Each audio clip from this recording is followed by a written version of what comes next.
berterima kasih kepada seluruh rakyat Indonesia yang dengan penuh semangat dan kecintaannya selalu mendukung PDI Perjuangan hingga tetap berdiri tegak, tetap menjadi pemenang pemilu legislatif 3 kali berturut-turut. Tidak apa-apa, tadi kan ada banteng penuh panah. Ya saya bilang nggak apa-apa kok, kita tahan banting kok. Berani apa tidak? Takut apa tidak? Berani apa tidak? Takut apa tidak? Berani apa tidak? Takut apa tidak?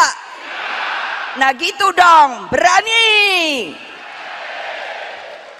Nanti katanya saya Bu Mega provokator. Ya, saya sekarang provokator demi kebenaran dan keadilan.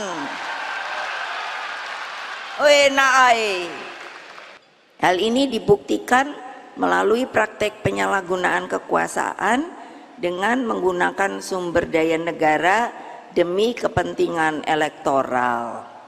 Intimidasi hukum terjadi atas nama kekuasaan.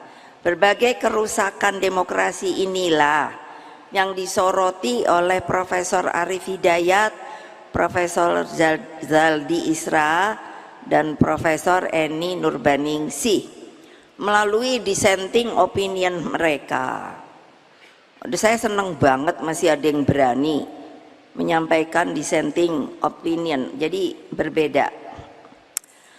Ini baru pertama kalinya loh terjadi dalam sejarah sengketa Pilpres.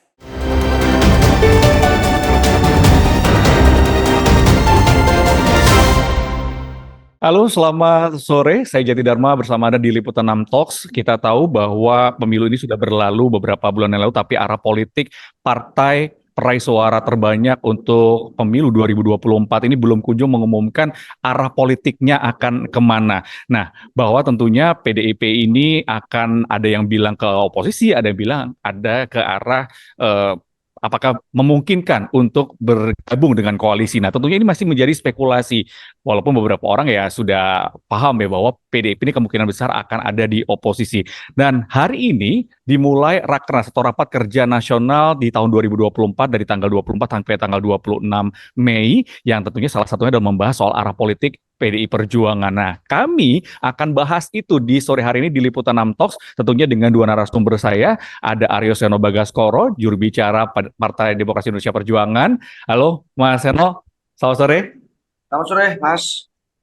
Mas Oke, Adi Prai, selamat sore. sementara satu lagi ada Mas Adi Praetno. Ini adalah Direktur Eksekutif Parameter Politik Indonesia. Halo Mas Adi, selamat sore. Halo Jati, selamat sore. Seno, Selamat. Ya, Oke, nah kan kita tadi sudah mendengarkan ya ada pidato politik yang disampaikan oleh Ketua Umum Partai Demokrasi Indonesia Perjuangan di pembukaan Rakernas pada sore hari ini. Nah, ada dua nih yang akan saya bahas di Liputan 6 Talks kali ini adalah soal pidato Ibu Megawati yang sangat menggebu-gebu di depan para pendukungnya yang mengatakan bahwa berani atau tidak, takut atau tidak. Nah, ini kemudian mengklaim bahwa nggak apa-apa saya jadi provokator. Provokator apa ini? Saya mau nanya dulu ke Mas Seno. Mas Seno bisa jelaskan nggak apa sebenarnya maksud yang ingin disampaikan oleh Megawati Soekarno Putri? baik, terima kasih Mas. Jadi kalau kita mendengarkan Ibu Mega berpidato di berbagai kesempatan, Ibu ini kan tipe politisi negarawan yang nggak bisa diatur settingannya. Kalau mau berpidato yang keluar dari dalam suara ungkapan hatinya, nggak bisa disetting-setting, diatur-atur, dikondisikan sedemikian rupa, nggak bisa. Apa yang disampaikan Ibu itu adalah memang suara hatinya, suara dari yang dirasakan oleh Bu Mega, suara yang itu mencerminkan keprihatinan yang dirasakan oleh Bu Mega selama mengalami Pilpres yang dari tahun ke tahun, baik sebagai calon presiden atau kemudian menjadi calon wakil presiden, kemudian mencalonkan presiden sendiri 2 periode kemarin. Jadi ini adalah suatu ungkapan keprihatinan Bu Mega yang kemudian dia keluar dari suara hati paling dalam. Dan dari paparan itu, dari pidato tadi kita bisa menangkap sebuah satu pesan yang sangat penting kepada kami semua tentang konsistensi berpikir dan bertindak dan bersikap. Satunya kata dan perbuatan kalau di PDI Perjuangan. Apa itu? Apa yang kami sampaikan di dalam proses pemilu kemarin, bahwa pemilu ini mengandung persoalan, menjadi salah satu pemilu paling brutal. Kami juga mengutip berkali-kali berbagai macam pandangan pakar, ilmuwan, para akademisi, budayawan, seniman. Misalnya dari Pak Sukidi yang menyampaikan bahwa apa yang terjadi di pemilu kemarin itu melahirkan kembali rezim otoritarian populisme dan otokritik legalisme. Itu kemudian bukan sekedar omon-omon sebelum pemilu, bukan sekedar cara untuk kemudian menarik suara mereka yang kritis terhadap pemerintahan atau status quo saat ini, tetapi itu adalah satu ungkapan yang berbasis riset, yang berbasis pengalaman aspirasi turun ke bawah. Seluruh kader PDI Perjuangan mendengarkan suara masyarakat termasuk para pakar. Dan itulah yang kemudian disuarakan oleh Bu Ketua Umum tadi di dalam pembukaan Rakernas 5 PDI Perjuangan. Jadi Mas, kalau kita bicara tentang pidato tadi, saya rasa kalau Bu Mega bicara tentang saya dibilang provokator tidak apa-apa, itu merupakan satu bentuk pembelaan terhadap berbagai macam tokoh-tokoh elemen civil society yang kemarin mengalami misalnya kasus-kasus atau menghadapi kasus hukum, intimidasi, intervensi, itu kemudian Bu Mega melakukan pembelaan itu. Tadi Bu Mega mention nama Mas Aiman misalnya, seorang jurnalis yang dulu pernah bergabung dengan tim pemenangan nasional Ganjar Mahfud, yang pernah menghadapi persoalan hukum pada saat beliau menyampaikan suatu pandangan politik tertentu. Nah, dalam konteks itu Bu Mega menyampaikan satu pembelaan, dan bentuk ekspresi pembelaan itu disampaikan melalui pidato yang begitu menggebu-gebu dan keluar dari suara hati yang paling dalam. Saya rasa itu yang bisa saya jelaskan. Oke, artinya bahwa ini kan kita judulnya pada sore hari ini adalah PDIP ini pinginnya ke arah politiknya kemana nih? Di luar atau di dalam pemerintahan? Apakah ini ada korelasinya dengan itu bahwa orang menanti-nanti nih PDI Perjuangan di dalam atau di luar pemerintahan? Ya, di dalam atau di luar pemerintahan itu urusan kesekian, Mas. Tapi buat saya yang penting di dalam kaidah konstitusi, bukan di luar kaidah konstitusi. Karena hari-hari ini ada juga, ini yang lebih berbahaya fenomenanya adalah seakan-akan di dalam pemerintahan tapi di luar kaidah konstitusi, menabrak etika, moral, mengubah aturan main dan sebagainya. Ini lebih berbahaya. Jadi bagi saya nanti masalah di dalam atau di luar ini kalau bicara setia pada ADART partai, maka itu nanti adalah hak prerogatif dari Ketua Umum, itu Ibu Megawati Soekarno Putri. Persoalan nanti hasil Rakernas nanti mengusulkan sikap politik tertentu kepada Ketua Umum, itu adalah persoalan yang berbeda dengan kapan kemudian Ketua Umum kami, Ibu Mega, akan menetapkan sikap politik partai secara resmi. Timingnya nanti kita tunggu. Oke, saya mau ke Mas Adi. Mas Adi, kalau tadi kan dikatakan bahwa ini adalah ungkapan hati dari Ketua Umum PDI Perjuangan yang melihat dari kisah di pemilu 2024 kemarin di Pilpres dan juga Pileg gitu, yang merasa bahwa ini banyak dengan kecurangan dan merasa bahwa ini tuh harus dibenerin. Nggak ada kaitannya sama soal arah politik nantinya itu mau di dalam atau di luar pemerintahan. Kalau Mas Adi, seperti apa melihatnya? Ya, saya kira memang kalau kita melihat satu persatu rangkaian acara Rakernas PDIP hari ini, itu lebih banyak sebenarnya sebagai sebuah sikap refleksi politik ya, terkait dengan politik dan pemilu di 2024. Bahkan kan kalau kita cek gitu ya, pernyataan Megawati, itu di situ kan ada banteng dipanah, kemudian macam-macam Iya, lah. iya, iya, iya, iya. Nah, bagi saya itu bagian dari refleksi secara umum. Tentu ini diawali ketika misalnya Jokowi itu memutuskan untuk berbeda dengan PDIP dalam konteks Pilpres yang merestui Gibran untuk berpasangan dengan Prabowo maju Pilpres. Dan efeknya tentu harus berhadapan-hadapan dengan PDIP. Termasuk misalnya soal kecurangan-kecurangan yang sifatnya sistematis, terstruktur, dan masif. Termasuk juga misalnya bahwa hanya orang yang kuatlah yang ada berada di PDIP dan yang tidak kuat dia pastinya keluar. Itu kan menurut saya adalah catatan-catatan politik yang bisa dikaitkan dengan sepanjang pemilu di 2024 yang menurut Seno, menurut PDIP, menurut para pendukung Ganjar dan Mahfud penuh dengan kecurangan, penuh dengan intimidasi, penuh dengan mobilisasi aparatus-aparatus kekuasaan politik. Jadi reflektif sebenarnya. Oleh karena itu saya mencetak tebal sebenarnya apa yang disampaikan oleh Megawati. Saya nggak apa-apa disebut ataupun dituduh sebagai provokator. Ini kan sebagai sebuah bentuk kesiapan sebenarnya bahwa ke depan Megawati dan PDIP pastinya akan memberikan sikap yang cukup kritis ya terkait dengan praktik politik kekuasaan selama 5 tahun yang akan datang. Sekalipun praktik-praktik kritis itu akan dikaitkan dengan sikap yang mengganggu, sikap yang provokatif, sikap-sikap yang dinilai mungkin ya bertentangan dengan semangat kebersamaan dan seterusnya. Karena bagi Megawati sepertinya, karena bagi PDIP sepertinya, kalau tidak kritis, kalau tidak galak, kalau tidak jadi provokator, PDIP ini akan selalu terus-menerus dipanah. Itu kan statement-statement yang menurut saya menegaskan bahwa di 5 tahun yang akan datang sangat siap psikologi politiknya. PDIP di bawah Megawati itu akan menjadi partai di luar kekuasaan yang siap lantang memberikan sikap oposisi terutama terkait dengan kebijakan-kebijakan yang dinilai bertentangan dengan rakyat secara umum. Jadi bagi saya kalau diiris satu persatu Mas, per hari ini Rakernas PDIP ini kan sikapnya sudah terbaca dua hal. Pertama Hmm. refleksi terkait dengan pemilu di 2024, Hmm. yang kedua sudah mulai ada tanda-tanda bagaimana sikap politik PDIP yang menurut saya cenderung ingin kritis dan berada di luar kekuasaan politik pemerintah. Saya kira itu yang saya bisa cetak tebal sebenarnya.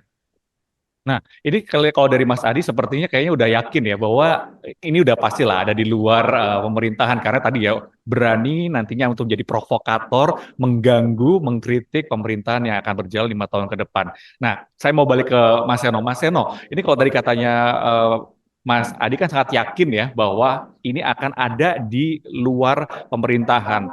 Tapi apakah betul seperti yang dikatakan Mas Adi tadi bahwa ini akan artinya akan siap jadi kritikus, akan siap jadi pengganggu tanda kutip untuk 5 tahun ke depan? Loh, kalau menjadi kritis itu kan syarat dasar menjadi politisi yang baik sebenarnya.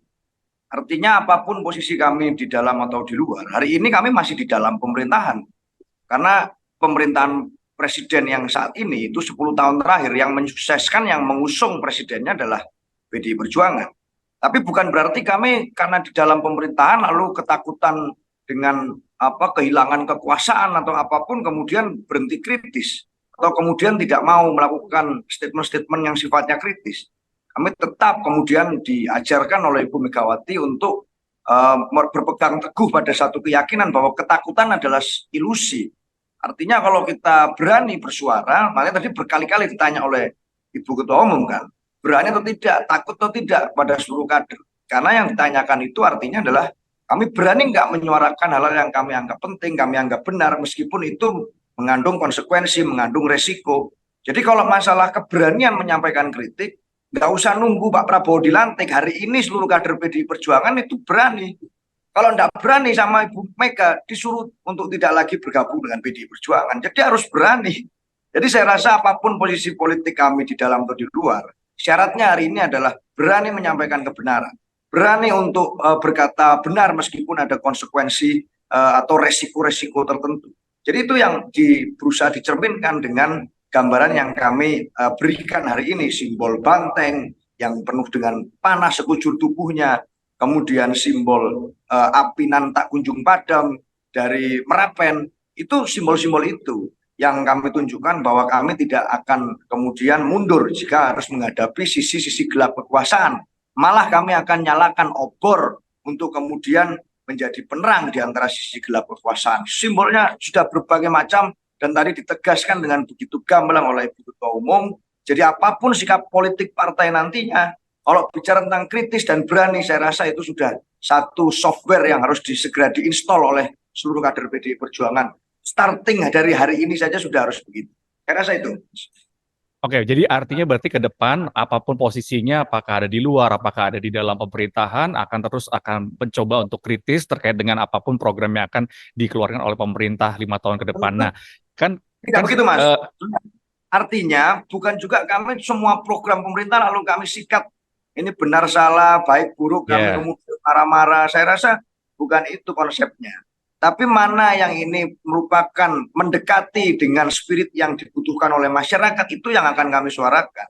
Kalau kemudian ini berlawanan dengan kebutuhan rakyat, malah berpotensi menghabiskan anggaran, mengganggu stabilitas ekonomi, dan lain seterusnya, membuat masyarakat kesulitan, Misalnya harga-harga semakin naik, nah hal semacam ini tentu akan kami kritisi. Tapi yang sifatnya baik, sifatnya itu kemudian membangun atau progresif dalam pembangunan, pasti akan kami berikan apresiasi. Jadi tetap pasti kami fair, karena ini berbasis riset dan kajian. Nah, Mas Adi, kalau dari omongannya Mas Seno tadi barusan itu nggak ada masalah ntar di dalam atau di luar. Tapi tadi Mas Adi, wah feeling banget nih, pasti ada di luar lah, karena kan berusaha untuk jadi provokator tadi. Gimana Mas? Mau diralat kah atau mau gimana nih? Ada kontradiksi interminis namanya. Kalau PDIP menjadi bagian dari kekuasaan Prabowo Subianto, tentu tidak mungkin kritis. Hmm. Karena syarat koalisi menjadi bagian dari kubu pemerintah, ya tegak lurus, sami'na wa ta'na. Jadi Mhm. apapun keputusan-keputusan politik yang akan dibuat oleh pemerintah, pastinya partai-partai pengusung itu diminta untuk mensosialisasikan dan mendukung secara total. Nah, kalau siap jadi provokator, kalau siap mengkritisi, kalau siap agresif, tentu adalah pilihan di luar kekuasaan. Kalau melihat intonasi, statement-statement masuk Seno yang sering kali saya temui di berbagai tempat dalam diskusi-diskusi terbuka, memang suasana hatinya lebih siap untuk berada di luar kekuasaan. Hmm. Jadi Oh. itu yang saya sebut bahwa sikap politik PDIP sebenarnya, sekalipun belum resmi disampaikan oleh Megawati sebagai ketua umum, tapi memang kalau kita prosentasekan itu bisa dipastikan 1000% sudah siap lebih untuk bergabung dengan koalisi pemerintah. Pertama misalnya sampai hari ini pun PDIP itu menganggap pemilu itu belum selesai. Ya terbukti sampai hari ini kan masih kepetun ya mencari keadilan terkait dengan Pilpres. Yang kedua kalau kita membaca statement-statement elit PDIP pun juga agresif. Masih cukup kritis bahwa pemilu itu ya ditengarai penuh dengan indikasi kecurangan dan seterusnya dan seterusnya. Dan mereka juga mengkritik bahwa pemilu kali ini dianggap pemilu paling brutal. Ini kan adalah indikasi-indikasi yang menurut saya sangat tidak mungkin di tengah kritisisme sikap lantang PDIP kemudian tiba-tiba bergabung dengan Prabowo dan Gibran. Agak aneh kalau kemudian PDIP yang kritis bergabung dengan hasil pemilu yang menurut mereka penuh dengan kecurangan. Oleh karena itu bagi saya apa yang disampaikan oleh Megawati dalam Rakernas tadi itu adalah suasana kebatinan yang sebenarnya cukup memotret bagaimana PDIP di 5 tahun yang akan datang lebih prepare sebenarnya untuk berada di luar kekuasaan, untuk menjauh dari Prabowo dan Gibran, tentu memilih untuk tidak menjadi bagian dari koalisi pemerintah. Saya kira itu poinnya. Artinya apa? Sekalipun belum ada statement yang eksplisit, apakah berada di dalam, apakah berada di luar ataukah sedang mengambangkan, saya kira memang publik sudah paham bahwa kecenderungan secara umum partai yang kalah pemilu di 2024 ini yang lebih siap menjadi oposisi adalah PDIP. Kalau partai yang lain kan kelihatan ingin membuka komunikasi dan bahkan sangat terbuka menyatakan dukungan kepada Prabowo. Nasdem sudah, PKB sudah, PKS sudah mengundang Prabowo sekalipun tidak datang, tapi setidaknya tiga partai ini membuka komunikasi politik. Berbeda dengan PDIP, sama sekali tak ada jaim-jaimnya. Terus saja menuduh bahwa pemilu ini penuh dengan kecurangan. Padahal kalau PDIP mau main aman, berharap diajak koalisi, mestinya tendensi atau sikap kritisnya itu mulai dikurangi supaya diajak berkoalisi. Kan ini terjadi pada partai-partai yang lain yang kalah dalam pemilu, yang mereka sudah menganggap bahwa pemilu sudah usai, saatnya rekonsiliasi, saatnya gotong royong dan kebersamaan. Itu kan statement-statement aman, statement-statement jaim supaya diajak koalisi sama Prabowo dan Gibran. Tapi tidak bagi tutup mata aja jurnya bahwa kecurangan dan bagi mereka sangat tidak mungkin untuk menjadi bagian koalisi di masa yang akan datang. Saya kira poin-poin ini yang kemudian bisa kita capture sebenarnya dari statement-statement politik Megawati dan PDIP yang memulai rakernasnya hari ini.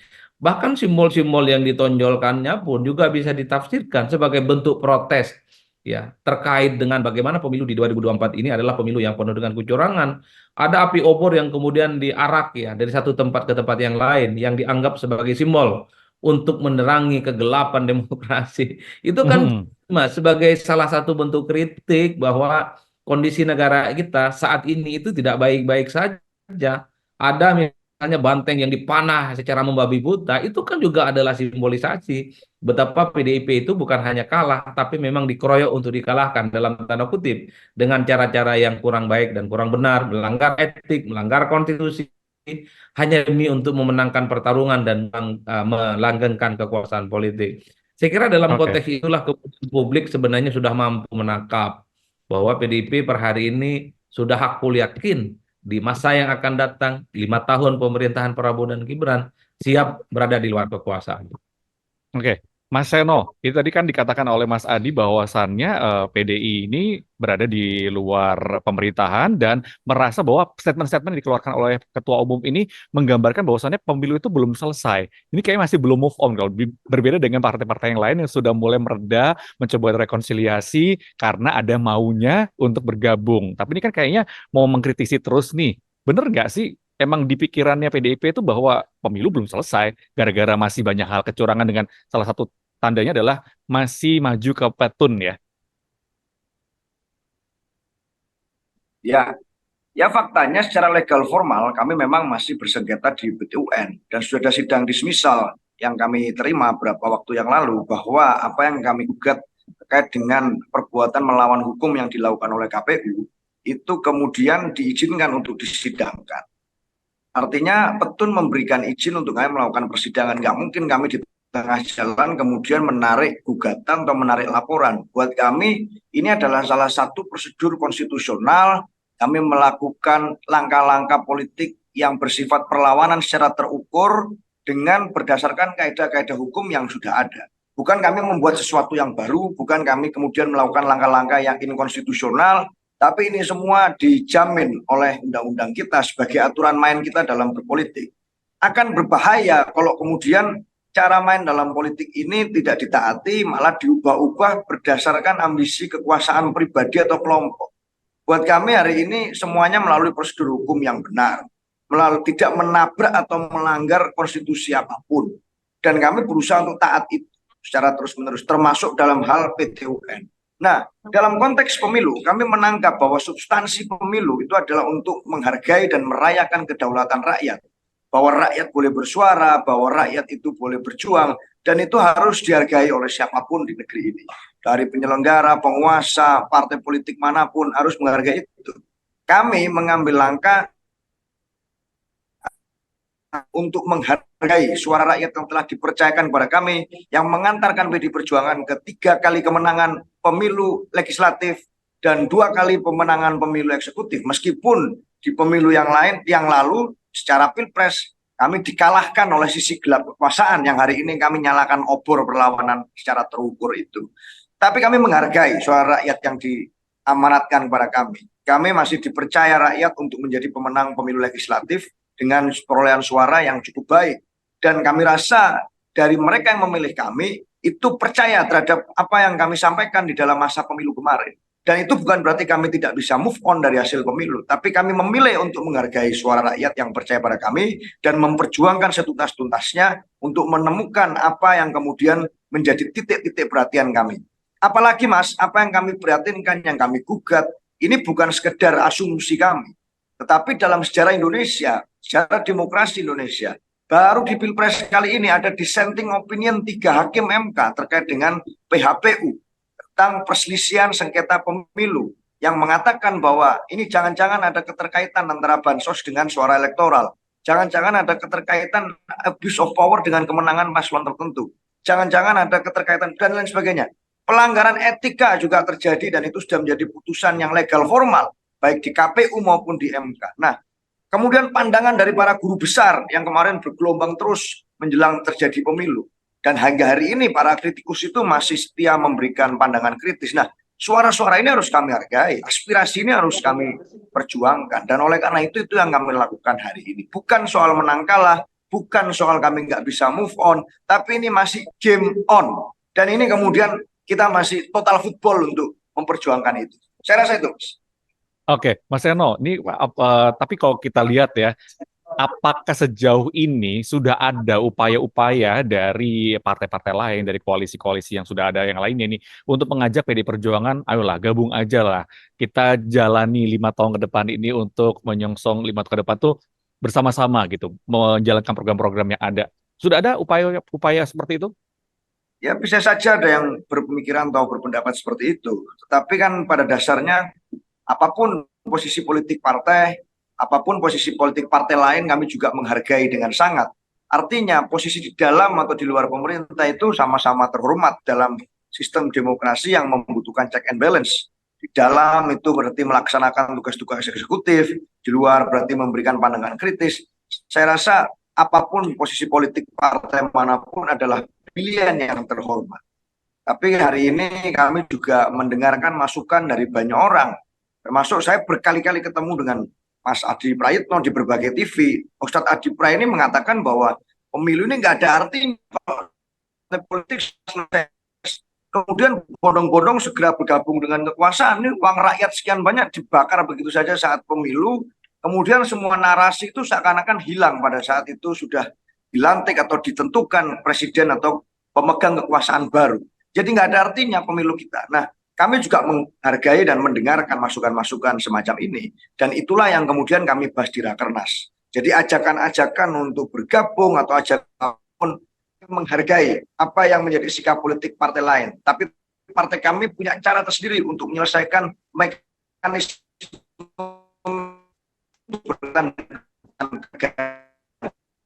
yang beyond election. Jadi harus dibahas dengan lebih serius, bukan hanya berdasarkan pertemuan-pertemuan elit 1 kali, 2 kali, 3 kali, tapi berdasarkan Rakernas yang mendengarkan suara dari pengurus paling bawah di tingkat anak ranting. Itu yang terjadi di Rakernas hari ini. Terima kasih. Oke.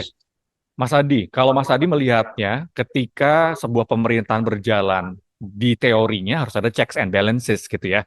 Tapi ketika beberapa tahun terakhir ini koalisi yang begitu gemuk di pemerintahan ini seringkali membuat akhirnya check and balances ini tidak berjalan dengan maksimal. Kalau Mas Adi melihat ketika percaya betul bahwa PDIP ini akan ada di luar pemerintahan, harus seperti apa nanti, sekritis apa, dan kira-kira apa yang akan terjadi untuk 5 tahun ke depan? Ya, saya kira memang kritis itu bukan hanya melalui satu dan gagasan-gagasan yang sifatnya konfrontatif, tapi harus mampu mempreteli kebijakan-kebijakan politik pemerintah yang sedang berkuasa, Prabowo dan Gibran dalam konteks ini, tentu dengan hal-hal yang sifatnya lebih substantif. Jadi misalnya soal IKN, misalnya soal makan siang gratis, dan seterusnya, harus ada substansi yang kemudian bisa disampaikan kepada publik. Tentu ini kan untuk memberikan satu perdebatan yang sifatnya akademik dan ilmiah ya, supaya bukan melulu soal menang-menangan, bukan melulu soal siapa yang kuat dan mendapatkan dukungan kekuatan politik di parlemen. Jadi oposisi semacam inilah yang sepertinya dibutuhkan supaya berbangsa dan bernegara itu memberikan effort pencerdasan bagi bangsa dan negara. Ketika misalnya ada isu terkait dengan makan siang gratis, apa substansinya? Kenapa misalnya tidak mencoba untuk membuat adik-adik kita yang sedang di sekolah itu cerdas misalnya dengan akses terhadap internet yang jauh lebih mudah misalnya. Ataupun akses-akses infrastruktur. Karena sekolah-sekolah di berbagai tempat kan banyak yang ambruk, jalan menuju sekolah juga banyak yang tidak dibangun. Ini kan pertanyaan-pertanyaan yang sifatnya kritis untuk memancing bahwa persoalan apapun di negara ini perlu didiskusikan, perlu disampaikan dalam skala apa bahwa prioritas itu dibangun. Karena asupan makanan itu tidak ada kaitannya dengan isi otak, Mas. Banyak orang kok yang kelihatan miskin, terbelakang, sekolahnya tidak bagus, kumuh, tapi otak mereka encer. Teman-teman saya dari berbagai pelosok makannya singkong sampai sekarang kelihatan smart, kelihatan pintar gitu ya. Dan bahkan bisa mengalahkan mereka yang tiap hari makan susu atau minum susu dan makan keju. Itu artinya apa? Ini menurut saya penting untuk didiskusikan soal skala prioritas. Bagaimana kita menyiapkan anak-anak muda kita itu untuk bertanding dan bersaing pada konteks yang jauh lebih maju ya dalam konteks dunia internasional tentu saja. Jadi ini yang saya sebut sebagai oposisi kritis sebenarnya, bukan melulu hanya sebatas lantang, bukan hanya melulu sebatas menyalak, tapi ada proposal yang kemudian dia menjadi pembanding terkait dengan isu-isu politik apapun oleh pemerintah yang nantinya ini berpotensi menjadi sebuah kebijakan. Nah, yang kedua, Mas, kalau kita membaca teori-teori politik, nggak usahlah kita membaca teori politik yang dibuat oleh ilmuwan yang dari Indonesia. Orang luar pun juga cukup meyakini bahwa model koalisi mayoritas itu kan sebenarnya dia tidak inline, dia tidak sebanding dengan demokrasi yang sehat. Kenapa? Karena koalisi mayoritas, khususnya di Indonesia, ini bukan hanya merangkul partai politik secara umum, termasuk partai politik yang kalah pemilu, tapi merangkul pihak-pihak, kelompok-kelompok yang selama ini berpotensi sebagai penyambung lidah rakyat. Kelompok-kelompok civil society dirangkul kok, kelompok birokrasi dirangkul kok, ormas-ormas dirangkul kok, kelompok-kelompok kritis juga dirangkul. Lalu pertanyaannya adalah kalau semuanya dirangkul, partai yang kalah dirangkul, kelompok kritis dirangkul, kelompok civil society dirangkul, ormas-ormas besar dirangkul, terus siapa yang mau berbunyi? Terus siapa yang memberikan kritisisme? Oleh karena itu, kenapa saya sebenarnya agak keras menyatakan bahwa supaya pemilu ada gunanya, yang kalah itu berada di luar kekuasaan, supaya mereka itu paham fungsi mereka. Kalau kalah itu adalah harus bersama dengan masyarakat yang kritis untuk menjadi oposisi, memberikan sikap check and balances dan perimbangan. Dan tentu saja sebagai salah satu bentuk konsekuensi betapa memang pemilu itu soal reward and punishment. Ya kalah harus berada di luar kekuasaan dong, harus siap berada di tempat yang sunyi, tidak memiliki akses terhadap ekonomi dan politik. Oleh karena itu, kalau potret koalisinya gemuk, bagi saya ini akan menjadi alarm betapa demokrasi dan oposisi kita di masa yang akan datang jangan pernah diharapkan akan menjadi demokrasi yang kemudian akan menyerap aspirasi rakyat secara umum karena ujung-ujungnya voting, karena ujung-ujungnya kuat-kuatan dukungan politik di parlemen. Kan sudah banyak undang-undang yang kontroversial tidak pro rakyat itu kan diputuskan berdasarkan voting. Revisi undang-undang KPK, sekalipun banyak protes, ada partai oposisi yang nolak, tapi tetap diputuskan. Kemudian undang-undang Cipta Kerja, ada dua partai politik yang menolak, substansinya bagus penolakannya, cuman kalah dukungan politik di voting. Undang-undang Cipta Kerja kemudian jadi keputusan politik, sekalipun MK juga merevisi dengan begitu banyak catatan-catatan kritis, dan seterusnya, dan seterusnya. Oleh karena itu, kekuatan politik dari segi jumlah itu penting. Kalaupun toh Prabowo dan Gibran ingin merangkul pihak yang kalah, bagi saya yang penting mengamankan kepentingan politik parlemen. Per hari ini, kekuatan politik Prabowo dan Gibran 43%. Cukup menggandeng satu partai, selebihnya dipaksa berada di luar kekuasaan. Supaya mereka-mereka yang kalah dalam pemilu tahu rasanya kalah dalam pemilu itu adalah sepi. Dia berjalan di tempat yang sunyi, tidak menikmati akses terhadap kekuasaan, dan tentu saja jalan yang dihadapi ke depan 5 tahun yang akan datang cukup berliku dan mendaki untuk membangun kekuatan-kekuatan politik. Karena ada tesis sementara di negara ini, kalau partai itu berada di luar kekuasaan, kalau tanpa memiliki networking yang kuat, maka dia hanya tinggal menunggu waktu bahwa dalam kompetisi selanjutnya bisa dipastikan perolehan suaranya tidak akan kuat secara signifikan. Jadi secara alamiah biarkanlah partai politik ini bertarung, yang menang berkuasa, yang kalah kemudian berada di luar. Dia akan melemah kalau tidak melakukan kerja-kerja politik terhadap rakyat. Dalam konteks itulah kemudian saya sering berdakwah, Mas, yang kalah di luar, yang menang di dalam, supaya ada perimbangan yang sehat dalam demokrasi. Dan dalam banyak konteks, koalisi yang mayoritas, apalagi koalisinya itu dengan multi segmen, itu jelas bagaimana masa depan oposisi kita tak lagi bisa diharapkan. Mas, tadi menarik ketika Mas Adi Praetno mengatakan bahwasannya ini adalah satu pendidikan politik juga ya untuk masyarakat Indonesia, bahwasannya yang menang ada di pemerintahan, kemudian yang kalah berada di luar pemerintahan, agar ada check and balances, jangan semuanya itu dirangkul, yang kritis-kritis dirangkul. Mas, kalau nggak salah nih ya, 10 tahun terakhir atau paling tiga 5 tahun terakhir deh, ketika PDI Perjuangan ada di kekuasaan, sepertinya semua dirangkul, Mas. Ya, kalau saya melihat kecenderungan secara umum ya, kalau Pilpres 2014 itu kan yang dirangkul tidak terlampau banyak. Kalau Hmm. ya, itu kekuatan politik mayoritas pendukung Jokowi, Yusuf Kala saat itu hanya 65%. Tentu untuk mengamankan kepentingan politik parlemen, karena periode awal itu kan memang Pak Jokowi dan Pak JK, keputusan politiknya hampir setahun setengah itu kan selalu mendapatkan protes dari kalangan parlemen yang saat itu cukup mayoritas mendukung Prabowo. Nah, baru 2019 yang lalu. Kekuatan politik Pak Jokowi sebenarnya itu karena memang untuk mengamankan kepentingan politik parlemen plus untuk menambal kelompok-kelompok partai politik pendukung yang mulai oleng, Mas. Karena sudah mulai kelihatan partai-partai pendukung Jokowi, Maruf Amin, itu kan mulai kritis dari dalam. Mulai agak sedikit nyerong-nyerong, memberikan resistensi, sudah tidak sejalan, dan bahkan mereka sudah mulai kelihatan menjadi oposisi dari dalam. Inilah yang kemudian menjelaskan kenapa partai seperti apa namanya Demokrat itu ya kemudian dirangkul karena partai yang diharapkan solid dari awal kan sudah mulai berbeda. Nasdem dianggap Hmm. tidak tegak lurus. Karena Nasdem memiliki sikap politik yang berbeda hanya karena mengusung Anies Baswedan. Maka disitulah butuh partai politik yang lain untuk menambal partai-partai yang sudah tak lagi bisa dikendalikan. Kalau kondisinya stabil, PDIP masih solid dengan PDIP, Nasdem masih solid dengan PDIP, saya kira Partai Demokrat pun juga tidak akan diusung, Mas. Tapi karena Nasdem sudah tak bisa dikendalikan, PDIP sudah tidak bisa dikendalikan, maka butuh partai yang lain untuk mengamankan kepentingan politiknya. Dan itu yang dilakukan. Kalaupun toh hari ini koalisinya mayoritas hampir 91%, tapi kalau dihitung satu persatu sebenarnya kalau mau jujur ya jumlah persentasenya kurang lebih sekitar 60%. PKB nggak bisa dikendalikan sekarang. Nasdem juga nggak bisa dikendalikan. PDIP nggak bisa dikendalikan. Judulnya saja koalisi mayoritas. Tapi secara hati kepentingan politik itu sudah berbeda-beda secara umum. Oke, Mas Eno, pertanyaan yang mungkin hampir sama ke Anda, bahwasannya kalau dilihat dari 5 tahun yang lalu, ketika PDI Perjuangan ini berada di kekuasaan, berupaya untuk tadi ya merangkul semua yang dinilai mungkin mengkritisi atau sedikit berbeda, seperti diungkapkan Mas Adi tadi. Nah, ini ke depannya kok kesannya jadi kayak nggak elok. Kemarin berusaha ngerangkul semua orang, giliran sekarang dirangkul nggak mau. Gimana, Mas?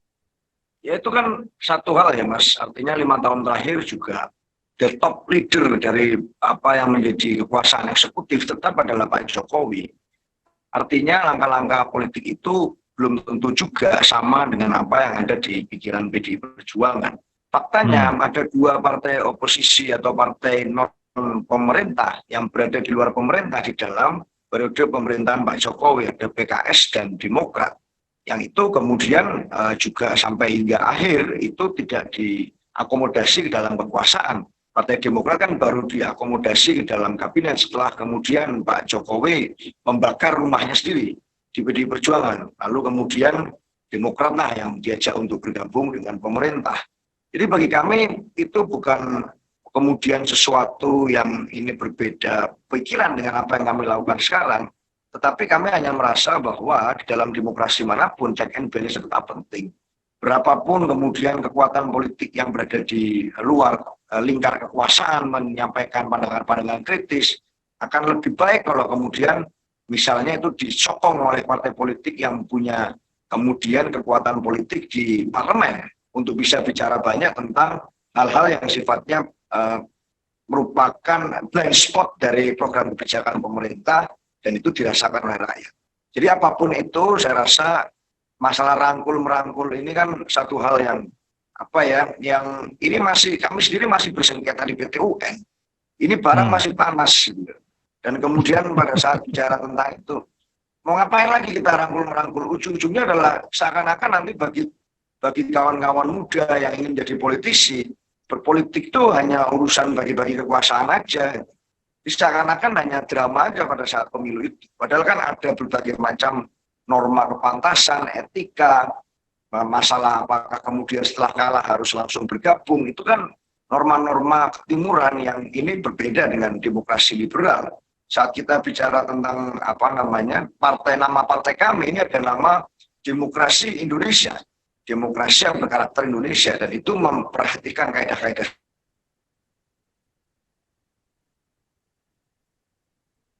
Mas Seno? Mas Seno masih bersama kami?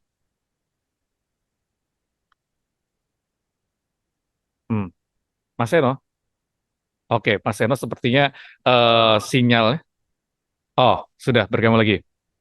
Mas Seno masih bersama kami? Ya, masih saya bisa mendengar suaranya, Mas. Oke. Mas Seno tadi sempat mengatakan bahwasannya sempat ada statement bahwa Pak Jokowi yang meninggalkan PDI Perjuangan kemudian mengajak Demokrat. Apakah ini arti dari atau yang menggambarkan bahwa ketidakhadiran Pak Jokowi pada hari ini di Rakernas sengaja tidak diundang? Ya, baik. Sudah disampaikan berulang kali di berbagai kesempatan bahwa memang pada Rakernas ini subtemanya adalah kekuatan persatuan rakyat, jalan kebenaran yang berjaya. Jadi ini kekuatan persatuan rakyat, bukan kekuatan persatuan nepotisme, bukan kekuatan persatuan kekeluargaan, tapi ini kekuatan persatuan rakyat yang kami dorong. Karena PDI Perjuangan ini dirancang sebagai satu kekuatan kolektif. Semuanya ikut berperan, semuanya berperan sesuai dengan tugas masing-masing. Bu Mega pun bertugas dalam konteks bertugas sebagai ketua umum partai. Semuanya bertugas. Jadi nggak ada itu. Dalam konteks itu kami tidak terbiasa sebenarnya untuk mentradisikan privilege tertentu. Dan itu kemudian yang kami bahas di dalam Rakernas ini salah satunya adalah tentang program kerakyatan dan sikap politik. Maka kalau bicara tentang siapa yang diundang, yang kami undang adalah orang-orang, tokoh-tokoh, para pakar, budayawan, seniman, akademisi yang punya concern terhadap apa yang menjadi tema dan subtema dalam Rakernas kami, yaitu tentang konsolidasi demokrasi, tentang kelangsungan aturan konstitusi dan hukum, kepedulian terhadap kedaulatan rakyat, program-program yang sifatnya kerakyatan. Nah, orang-orang itulah yang kami undang. Jadi kalau itu kami selama pemilu kemarin konsisten dalam hal mengkritik langkah-langkah politik yang mencerminkan sisi gelap kekuasaan dari ambisi orang per orang tertentu, maka menjadi tidak elok kalau kemudian kami mengundang nama-nama atau individu-individu tersebut di dalam rapat kerja nasional kami. Saya lugas saja menyampaikan ini. Jadi bukan hanya persoalan ini untuk tutup untuk internal dan lain sebagainya, tapi orang yang kami undang memang adalah orang-orang yang punya komitmen, punya kepedulian, punya kesadaran untuk menjaga prinsip-prinsip demokrasi itu. Dan itulah yang hari ini hadir di dalam pembukaan Rakernas. Selain memang karena di dalam 2 hari besok ini diselenggarakan hanya untuk internal, dan untuk eksternal tamu-tamu sahabat partai termasuk dari partai-partai politik pengusung Ganjar Mahfud hanya kami undang di hari pertama hari ini pada saat pembukaan. Di hari kedua dan ketiga hanya untuk internal. Oke, Mas Eno, selain bicara soal arah politik yang nanti juga akan dibahas ya di pertemuan Rakernas pada kali ini, itu adalah hal lain yang juga dibahas adalah menghadapi Pilkada serentak 2024 Oktober nanti. Nah, tadi sempat ada sapaan spesifik dari Ibu Ketua Umumnya yang menyapa Pak Andika dan juga Pak Ahok. Apakah ini ada kaitannya dengan Pilkada? Mereka berdua ini merupakan jagoan dari PDI Perjuangan untuk di Jakarta atau di daerah lain? Ya, kalau bicara Pak Ahok dan Pak Andika kan tadi yang heboh itu pada saat kemudian wajahnya Pak Andika dan Pak Ahok muncul di layar di depan, yang heboh itu adalah para kader. Gitu, ramai gitu menyerukan nama beliau berdua. Lalu Bu Mega mendengarkan itu lalu langsung memention nama-nama beliau. Jadi sebenarnya ini bukan persoalan apa, tapi ya memang nama-nama Pak Andika, Pak Ahok ini menyisakan memori tertentu yang dirasa baik oleh banyak orang, termasuk dari kader internal PDI Perjuangan. Dan itu membekas Pak Ahok dalam keberhasilannya membangun Jakarta, memaksimalkan anggaran, dan mencari alternatif pendanaan di luar APBD. Itu masih diingat betul bagaimana menata kawasan pinggiran perkotaan, lalu bagaimana Pak Ahok menjadi simbol dari misalnya berbagai macam etnis. Itu saya rasa adalah satu pengalaman histori politik yang membekas di memori banyak orang. Pak Andika pun sama, sebagai Panglima TNI melakukan suatu kebijakan yang sifatnya progresif. Jadi tadi pada saat Pak Andika akhirnya berseragam PDI Perjuangan, itu semuanya langsung heboh. Ini ternyata sudah menjadi kader yang ber-KTA. Jadi bicara tentang rekomendasi pilkada, nanti akan dibahas secara mendetail oleh DPP, tapi hari ini kami punya 70 incumbent di berbagai macam daerah yang kami bisa mengajukan sendiri, dan itu akan kami dorong kembali untuk bisa meneruskan program keberlanjutan. Daerah-daerah lain yang di luar 70 itu akan dibahas dengan serius dan intensif oleh DPP partai. Maksimal Agustus akan kami publikasikan semua nama-namanya. Oke, Mas Eno, tadi kan dibicarakan juga soal terstruktur, sistematif, masif yang dilakukan oleh penyelenggara pemilu di Pileg kemarin ya, 2024 dan juga Pilpres. Nah, tentunya ini ada ketakutan juga dari PDI Perjuangan tentunya bahwa TSM ini juga bisa terjadi di Pilkada 2024. Bagaimana PDI Perjuangan memiliki strategi apa nih untuk menghindari TSM ini agar tidak terulang di Pilkada? Ya, pertama harus digugah dulu suatu fighting spirit dari seluruh kader bahwa apapun yang nanti akan kita hadapi, apakah kami tidak ingin berusaha untuk suudon, tapi ini suatu bentuk mitigasi dari pembelajaran apa yang kami rasakan di Pilpres kemarin. Kalaupun ada cara-cara seperti itu yang dilakukan kembali, yang tidak menutup kemungkinan akan terjadi lagi, maka harus ditumbuhkan sebuah semangat dari seluruh kader partai yang bertugas sebagai kepala daerah, sebagai anggota legislatif, untuk berani menyuarakan apa yang dianggap tidak adil, apa yang dianggap tidak benar, dan berjuang untuk itu. Meskipun itu memang mengandung konsekuensi-konsekuensi tertentu pastinya. Tetapi apabila ada keberanian untuk menyampaikan itu, maka rasa takut itu akan hilang. Nah, kemarin yang banyak menyampaikan itu secara menggelegar ini kan malah cerminan atau potret dari masyarakat, dari rakyat kecil, dari orang-orang yang itu berada di daerah yang itu menjadi ujung tombak di garda terdepan. Baik itu dari PAC, baik itu dari ketua RT, baik itu dari seniman, budayawan yang merepresentasikan itu. Nah, dalam pilkada besok kami sedang membangun sebuah kesamaan kesadaran dari seluruh kader partai bahwa kita harus berani melatih kembali nalar keberanian untuk bersuara, membela atau menyuarakan hal-hal yang sifatnya tidak benar, tidak adil, tidak baik. Itu dilatih kembali dan itu berusaha dibangkitkan melalui obor api nan tak kunjung padam. Saya rasa ini step one-nya. Step 2, step 3, step 4, step 5 akan dibahas di dalam Rakernas 2 hari ke depan. Oke, Mas Adi, bagaimana Anda melihat peluang dari PD Perjuangan untuk Pilkada 2024 nanti? Kalau kita lihat ada 70 incumbent ya, tadi Mas Ronald mengatakan. Dan kalau kita lihat dari Pilpres kemarin ada beberapa lumbung suara PD Perjuangan justru tidak bisa mengalahkan lawan politiknya. Nah, ini kalau Anda melihat di Pilkada 2024, seperti apa kans PDI Perjuangan untuk bisa menang atau menguasai Pilkada ini? Ya, saya kira Pilpres dan Pilkada dua hal yang berbeda. Pertarungannya pun juga berbeda. Strategi dan bagaimana relasi membangun kekuatan politiknya pun juga berbeda. Kalau mengacu pada Pilpres, ya bisa dipastikan PDIP ini tidak akan menang dimanapun, Mbak. Karena kan nyaris Ganjar Pranowo itu ya kalah di semua provinsi. Kalau kita mengacu pada pilkada-pilkada yang sebelumnya, kan variabel utama dari pilkada itu seberapa kuat tokoh yang diusung oleh partai, termasuk tokoh yang diusung oleh PDIP. Kalau tokoh yang diusung itu kuat, memiliki popularitas dan elektabilitas yang solid, termasuk jejaring politik yang solid, jadi apapun partainya, maka dia akan dipastikan untuk memenangkan pertarungan secara kuat gitu ya. Itu yang saya kira menjadi tantangan ke depan bagi PDIP, bahwa siapapun yang diusung di 541 ya, ini provinsi, kabupaten, dan kota yang dilaksanakan secara serentak, tentu calon yang diusung harus sesuai dengan selera rakyat. Karena dalam sistem pemilihan presiden secara langsung, hal-hal yang diputuskan melalui pertimbangan elit itu belum tentu sesuai dengan selera pasar. Sudah banyak contohnya caleg-caleg ataupun kepala daerah yang hanya diputuskan berdasarkan kepentingan elit tanpa melihat kepentingan politik di bawah. Sehebat apapun dia, biasanya selalu kalah dalam pertarungan. Oleh karena itu, misalnya ya bagi PDIP sangat tergantung bagaimana calon akan diusung. Kalau memang betul punya calon 76 petahana, ya tentu ingin diuji nanti apakah kekuatan politik petahana ini akan bisa dipertahankan kekuatan politiknya. Karena memang dalam banyak hal, hampir sekitar 15% petahana yang maju dalam pilkada, itu juga banyak yang kalah. Karena pendatang-pendatang baru itu kan relatif kuat dan juga relatif solid.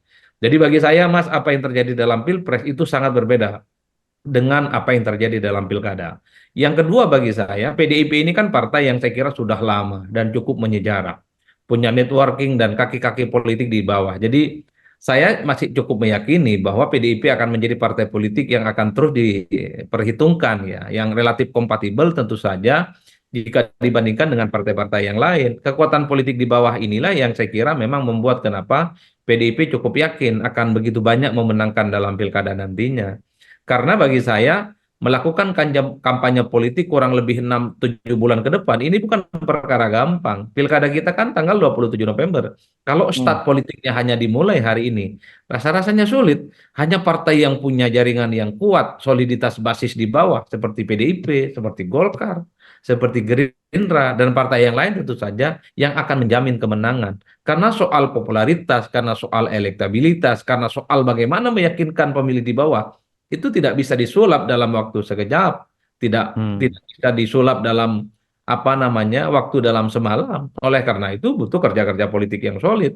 Saya masih ingat Prabowo itu jangan hanya dilihat hari ini, tapi Prabowo tampil dalam konteks pemilu, pilpres secara langsung sejak 2009. Butuh sekitar 15 tahun untuk melakukan penetrasi politik ke bawah. Jokowi jangan hanya dilihat Jokowi jadi presiden 2014, tapi orang kenal Jokowi sejak di Solo, sejak Wali kota. kemudian di Jakarta, dan kemudian dia tampil dalam konteks nasional. Oleh karena itu, tidak ada sebenarnya politik itu instan. Tidak ada sebenarnya politik itu kemudian lahir dalam ruang hampa dan kebetulan menang. Semuanya by design dengan kerja-kerja politik yang nyata. Yang instan biasanya merupakan hasil politik yang melalui proses-proses yang kurang baik. Biasanya begitu. Oke, baik Mas Adi, Mas Seno, tentunya ini kita masih akan menunggu ya, Rakernas nanti baru dibuka di hari ini dan masih akan berjalan 2 hari ke depan. Dan kalau tadi Mas Adi udah yakin bahwa ada di luar pemerintahan, sementara Mas Seno mengatakan bahwa nanti akan diputuskan dan bisa jadi tidak diputuskan di Rakernas kali ini. Tentunya PDIP masuk gerbong Prabowo, apa mungkin? Nah itu yang jadi topik pembicaraan kita pada sore ini, masih belum bisa dijawab ya secara lugas, secara eksplisit. Walaupun misalnya sinyal-sinyalnya kalau kata Mas Adi ya udahlah ya mengarah ke luar pemerintahan. Tapi kita akan tunggu bersama dan bagaimana kiprah PDI Perjuangan di Pilkada 2024 patut ditunggu. Apakah tadi yang dikatakan oleh Mas Adi akan terbukti karena ini semuanya tidak bisa dipisahkan ya. Semuanya berbeda antara Pilpres dan juga Pilkada. Terima kasih Aryo Seno, Jubir PD Perjuangan, Adi Praetno, Direktur Eksekutif Parameter Politik Indonesia sudah berdiskusi di Liputan 6 Talks pada sore hari ini. Terima kasih, kita akan nantikan bersama seperti apakah arah politik dari PD Perjuangan dalam Rakernas ini di Liputan 6 Talks on Location yang akan kami hadirkan usai Rakernas 2024 ini selesai dilakukan. Saya Jati Dermo pamit, sampai jumpa di Liputan 6 Talks berikutnya.